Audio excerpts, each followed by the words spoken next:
Hello everyone, welcome back to my channel. তো কালকে ভিডিওটা বানিয়েছিলাম, তোমাদেরকে ওখানে বলেছিলাম যে গেঁদাল পাতার ঝোল করেছি। তো ওই রেসিপিটা দেখাতে পারিনি, তো আজকে চলে এসেছি ওই রেসিপিটা নিয়ে। তো গেঁদাল পাতার ঝোল বানানোর জন্য প্রথমে দেখতে পাচ্ছ আমি এখানে বড় বড় করে কাঁচকলা, আলু আর কচু কেটে নিয়েছি। আর লাগছে সবথেকে যেটা ইম্পর্টেন্ট, গেঁদাল পাতা। গেঁদাল পাতাটা আমি এখানে পাতাগুলো কুচি কুচি করে রেখে দিয়েছি। এগুলোকে খুব ভালোভাবে আমি ধুয়ে নিয়েছি।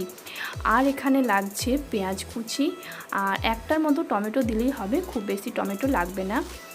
আর এখানে লাগছে, দেখতে পাচ্ছ, কাঁচা লঙ্কা, 4টার মতো কাঁচা লঙ্কা, রসুন, আদা।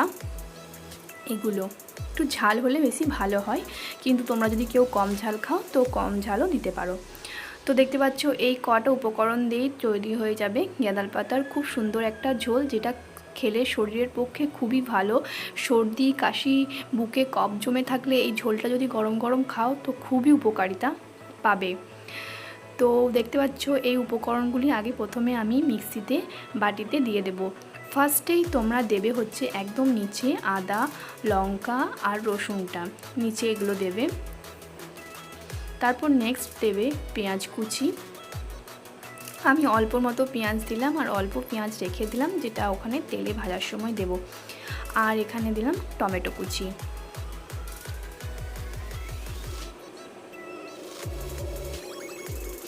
এই সব উপকরণগুলো ভালোভাবে দিয়ে তারপর নেক্সট এগুলো নিচে দেওয়ার পর গেঁদাল পাতাগুলো ওপরে দিয়ে দেবো, ভালো করে টিপে বাটিটার মধ্যে ভরে দেব।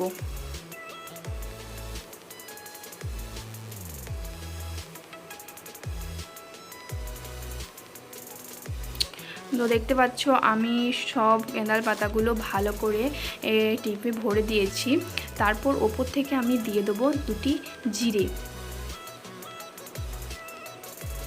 আর তোমরা যদি চাও কেউ গোটা গরম মশলাও দিতে পারো, বা না চাইলে এমনি গুঁড়ো গরম মশলাও লাস্টে দিতে পারো।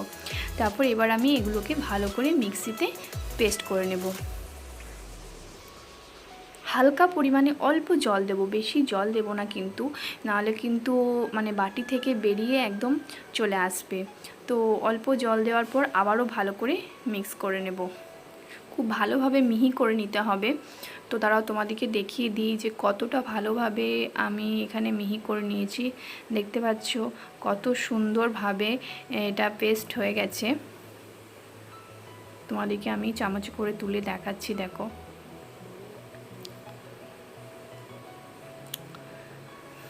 তো এটা হওয়ার পর নেক্সট এবারে কড়াইয়ে তেল দিয়ে দেব। তেলটা যখন হালকা গরম হয়ে আসবে এর মধ্যে আমি 5 ফোড়ন দিয়ে দেব, খুব অল্প পরিমাণে। 5 ফোড়নটা দেওয়ার পর আমি 2টি পেঁয়াজ রেখে দিয়েছিলাম, সেই অল্প পেঁয়াজগুলো আমি তেলের মধ্যে দিয়ে দেব।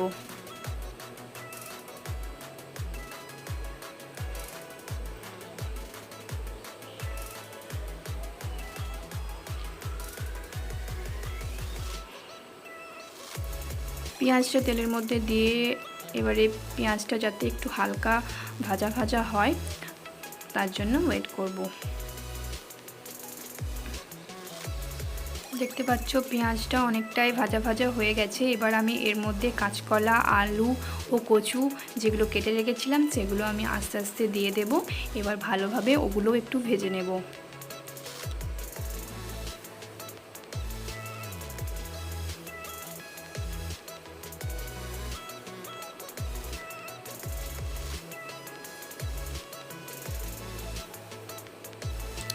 একটু ঢাকা দিয়ে তোমরা চাইলে ভালোভাবে ভেজে নিতে পারো, তাহলে তাড়াতাড়ি হবে।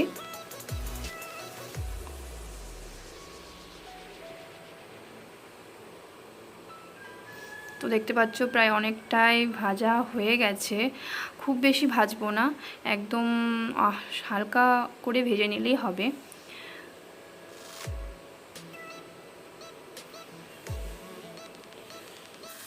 তো দেখতে পাচ্ছ এগুলো বেশ সুন্দরভাবে ভাজা হয়ে গেছে।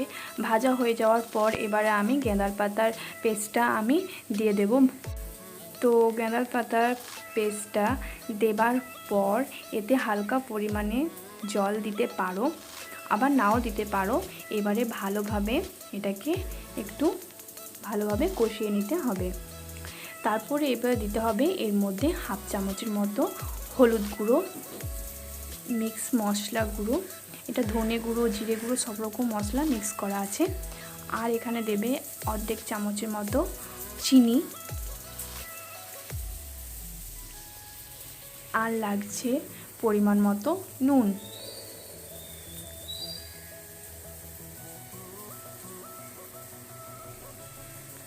আর আমি এখানে অল্প কালারের জন্য ইউজ করেছি কাশ্মীরি লঙ্কা গুঁড়ি। আর সবার শেষে আমি দিয়ে দেবো অল্প, এখানে আমি মিট মশলা ইউজ করেছি, তোমরা চাইলে দিতেও পারো, না দিতেও পারো। তো এবার এগুলো দেওয়ার পর এটিকে ভালোভাবে মিক্স করে নেব।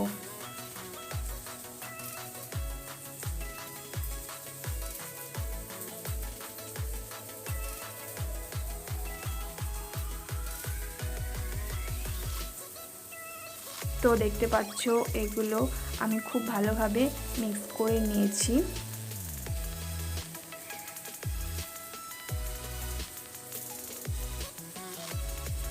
তো মিক্স করে নেওয়ার পর এবারে আমি দিয়ে দেবো এতে একটু জল, যাতে আলু, কচু, কাঁচকলাগুলো ভালোভাবে সিদ্ধ হয়ে যায়। একটু বেশি পরিমাণে জল দিয়ে দেব। জল দিয়ে ঢাকা দিয়ে সিদ্ধ হওয়ার জন্য দিয়ে দেব। কচু, আলু, কাঁচকলাগুলো দেখতে পাচ্ছ আমার ভালোভাবে সিদ্ধ হয়ে গেছে। এবার এটাকে নামানোর সময়, নামাবার আগে নয়, নামানোর সময় শেষে 1 চামচ ঘি আর গরম মশলা দিয়ে দেব, যাতে নামানোর সময় একটা বেশ সুন্দর গন্ধ ছড়ায়। তো ঘিয়ের গন্ধটা তো অবশ্যই খুবই ভালো লাগে, তার সাথে গরম মশলা।